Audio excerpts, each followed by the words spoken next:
Over 40% of seniors experience loneliness on a regular basis. What better antidote to that than a furry friend?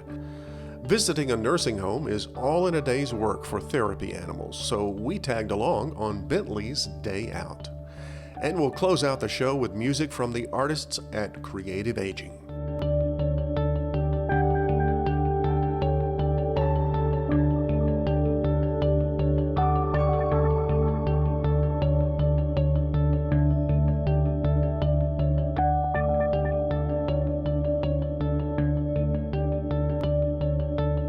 Funding for the Best Times is provided by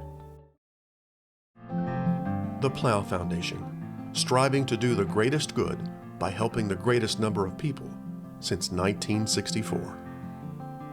Additional funding is provided by the members of WKNO. Thank you.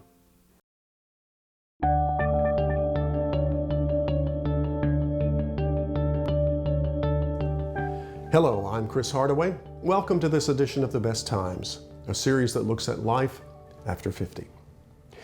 A few weeks ago, I got a call from a regular viewer. She's in her late 70s, lives alone, and her normal activities, like trips to the local senior center, have been disrupted by the coronavirus. So she's lonely, and she called to ask me if I knew of a place where she could adopt a small dog. I gave her the information I had, and hopefully she's found a furry companion. It turns out that a lot of people, both old and young, have been adopting and fostering animals during the pandemic. So let's take a look at the relationship between seniors and pets.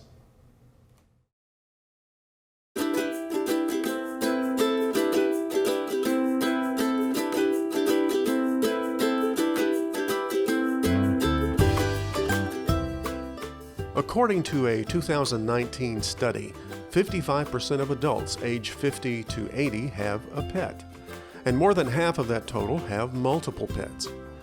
A poll conducted by AARP reported that 88% of pet owners said their pets helped them enjoy life more. 86% said their pets made them feel loved, and 79% said their pets reduced the stress of daily life.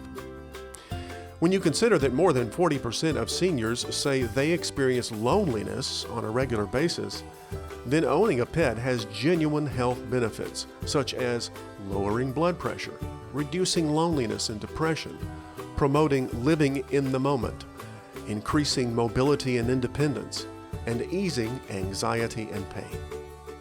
A study by the National Institutes of Health noted that human-pet interaction is a key component to good health and well-being in older adults. It goes on to say that pets are scientifically proven to help seniors stay active, remain social, decrease the risk of heart disease, provide a sense of purpose, and a sense of security.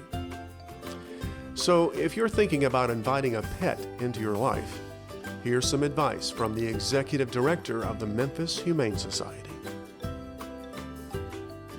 All right, Ellen, welcome to The Best Times. Thanks for being here. Oh, thanks for having me. Well, let's talk about seniors and pets. What are the reasons that a senior should consider getting a pet? Oh, that's a great question, and one I really like to talk about. Pets really enhance our lives, really from anywhere, from a child to a senior, and they can be very important parts of our lives. They kind of help us connect with others when we walk them, we're out, we're being social. They make us get exercise, which everybody needs.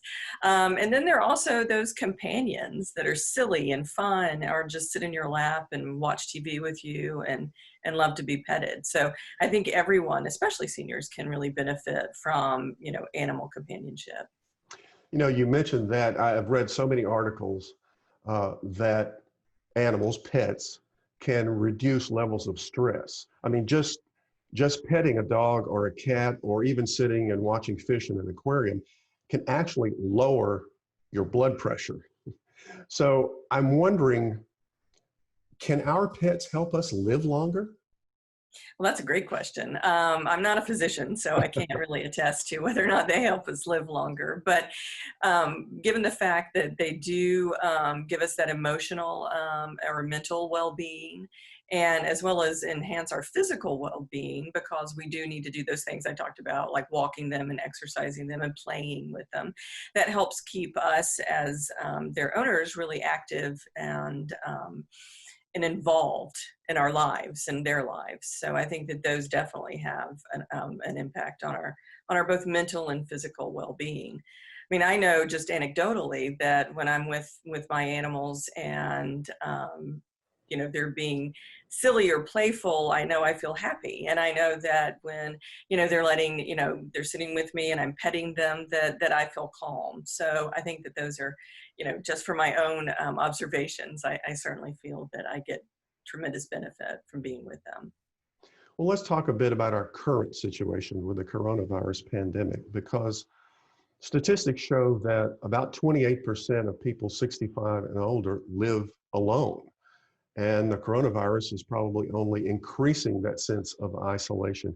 How important do you think a pet can be during this time? Well, I'm happy to talk about that, because I think that you're right. This is a very difficult time for so many people, and the isolation that we're all kind of under because of the new the guidelines to keep us all healthy and safe are making us feel more isolated or separated in some ways from the world. And I think that pets and pet ownership, it helps us connect with another living thing. And that helps us kind of keep grounded, I think, in the world. It's something that helps reduce stress. It helps give a purpose during this time, because we have to get up, we have to feed our animals, we have to exercise them, we have to play with them. And that sense of purpose helps us keep us engaged in our life and the world around us. During this time of the coronavirus pandemic, I've read many articles, places in the country where they've experienced a boom in adoptions, pet adoptions. Have you experienced that at the Humane Society? Yes, I mean, we've experienced that so many of the people in our community have really just stepped us to take in animals, either through our foster program or through adoptions. I have been truly amazed by the outpouring of support in our community to care for animals in need during this time. With that said, there's still so many animals in our community that need help, that need foster families, that need to be adopted. It's something that if anybody is interested in pet ownership or fostering, I recommend that they call the Humane Society immediately, because we have so many animals in need.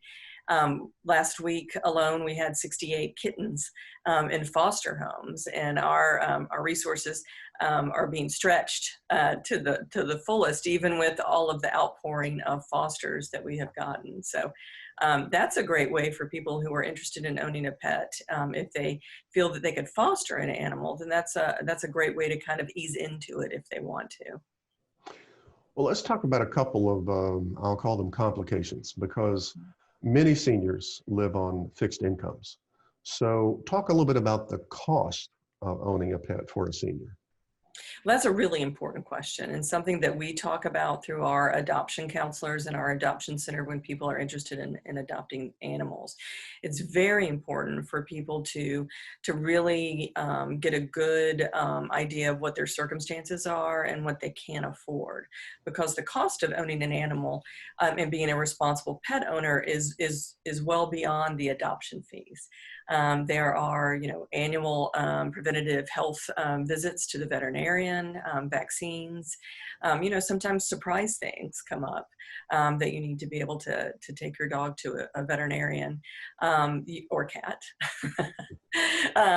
There's also, pet food that you need constantly. There are toys, there's bedding, there's all of those kind of things too. The Humane Society has a great list of resources on our website for people that are concerned about affording a pet and how they might be able to take care of it if they have difficult circumstances. So I encourage people to go there and really look at that and do their research before they adopt an animal. Now, another sad reality of an older pet owner is the pet might outlive you. What steps should you take to make sure your pet is cared for in that eventuality?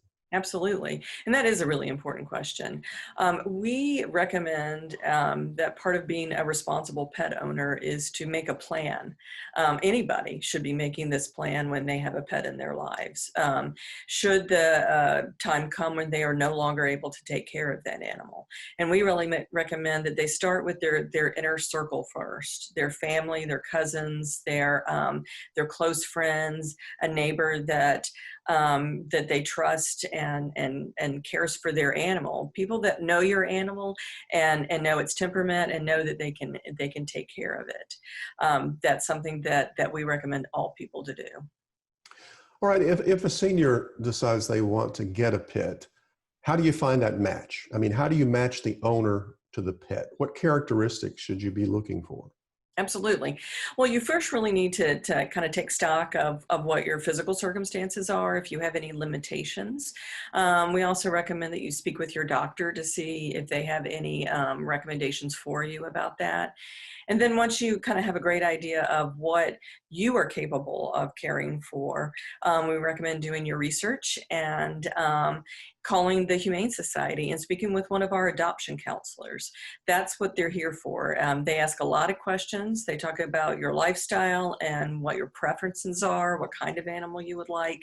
And they really know the personalities of the animals that we care for. So they're able to really take into account the prospective pet owners' wishes, along with the personalities and the energy levels of the animals we have in the shelter and make matches that way. Now, when you say the word pet, most people probably think of dogs or cats, but are there other pets that seniors should consider? Oh, absolutely. That's a great question. There are lots of other pets other than dogs and cats. At the Humane Society, we concentrate on dogs and cats, and especially those that have been injured or neglected or in need of any kind of special circumstances. But there are so many other rescues and opportunities for other animals. Ferrets, rabbits, hamsters. These are smaller animals that are sometimes maybe a little easier to take care of because of their size, and that can give quite a lot of love and fulfillment back in someone's life. There are also fish. Fish can really have a great relationship with you. People underestimate fish sometimes. But I think that these are all great choices for seniors, and I think that these things are the reason why it's so important to really do your research and understand kind of what you want out of that relationship with an animal. All right, We've got a last lot question. of great resources on our website, and that people can really do some evaluation of what they're looking for and what they need. And so that's another great resource to look into. All right, last question. What is your best advice for a senior that's shopping for a pet? Right. Well, I can certainly talk about that. It's something that we talk about often here at the Humane Society. And it is doing your research and preparing. So it's important not to rush into pet ownership. It's really important to step back, to really evaluate what you're looking for and what you want. It's really easy to be swayed by puppies and kittens because they're so incredibly cute, but they take a lot of work and a lot of energy and a lot of time and attention. So I really recommend people to do their research, evaluate what they're looking for and what they can afford, what they feel like they can care for long term. Animals can live with us 15 years or more. I have a 15-year-old dog right now, and she's going strong. So it's really important to do that research and that kind of self-evaluation. All right, well, Ellen, thank you very much for being on The Best Times and talking about seniors and pets. A lot of great information. Thanks. Well, great. Thanks for having me.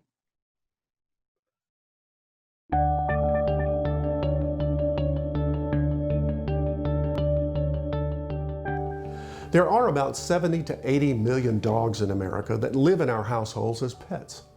We make them a part of our families, and we wouldn't part with them for any reason.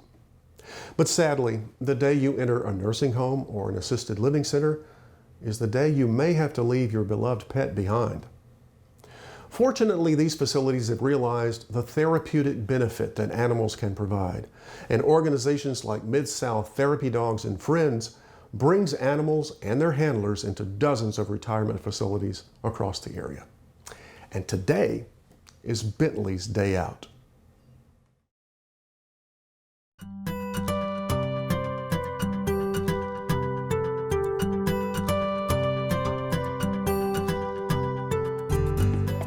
On a Wednesday morning, Bentley and his handler, Dee Davis, are walking down the hallway of the assisted living unit at the Village at Germantown.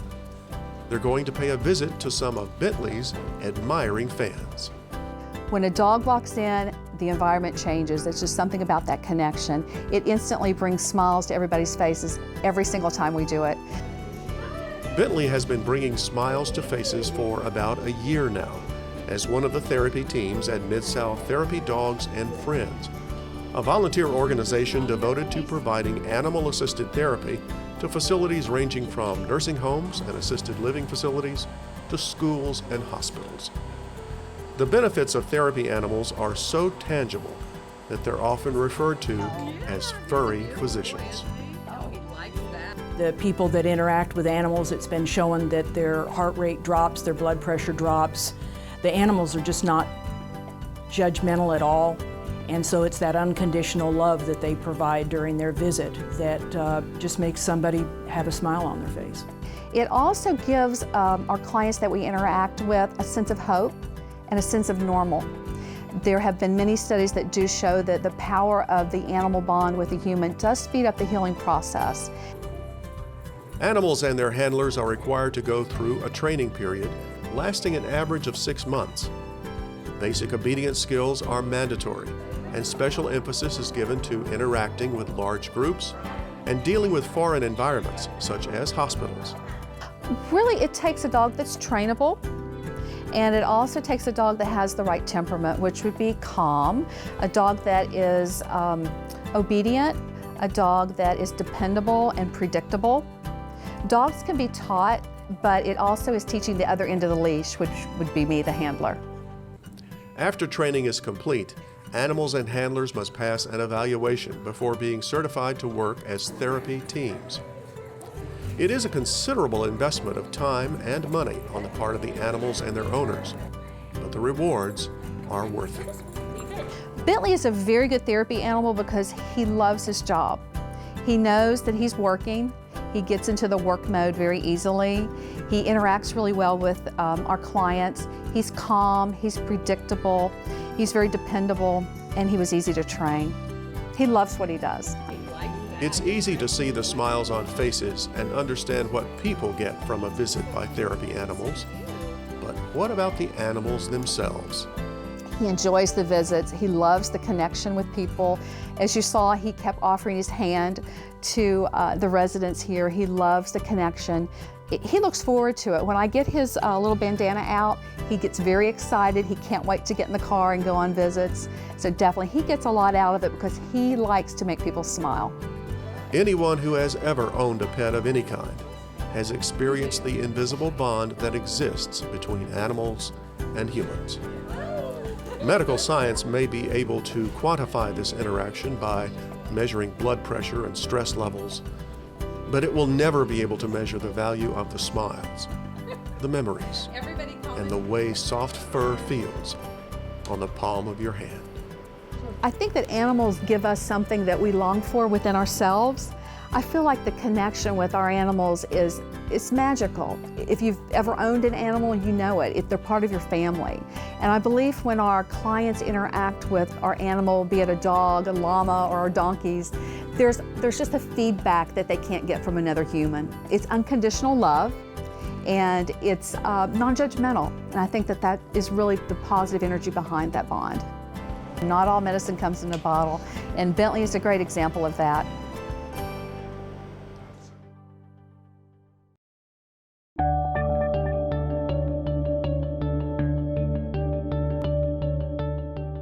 The live musical performances of Creative Aging's musicians have been silenced by the pandemic, but fortunately we're able to record them and bring you their performances. Here's Dr. Oscar Sewing with 2 classic songs you'll recognize. Enjoy the music.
Want more information about life after 50?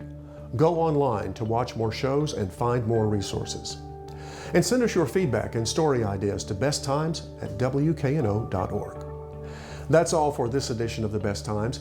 Please join us next week for more stories about life after 50. Until then, I'm Chris Hardaway. Thanks for watching. Good night. Funding for The Best Times is provided by the Plow Foundation, striving to do the greatest good by helping the greatest number of people since 1964. Additional funding is provided by the members of WKNO. Thank you.